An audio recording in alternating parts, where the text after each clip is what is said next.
9 নম্বর ওয়ার্ডে বর্তমানে সড়কগুলোর এই অবস্থা।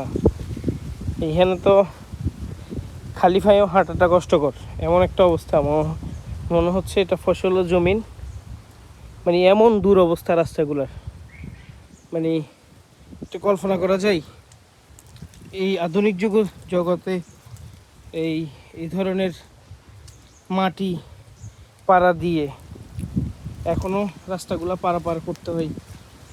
হ্যাঁ, এখানে কি সাধারণ মানুষের চলাচল করা সম্ভব?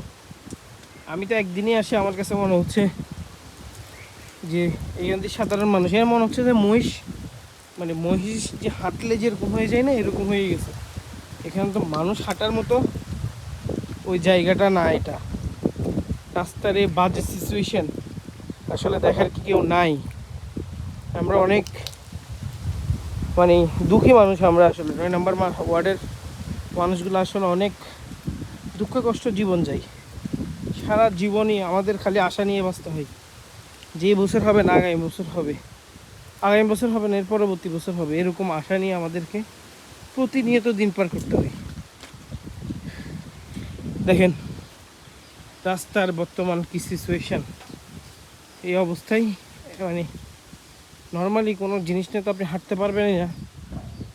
যদি দেখা যাচ্ছে কোনো বস্তা থাকে আপনার কাছে, তাহলে এই রাস্তা দিয়ে হাঁটা সম্ভব না। তো আল্লাহ আমাদেরকে এই দুঃখ কষ্ট থেকে কত দিনে যে মুক্ত করবে, আল্লাহই ভালো জানে।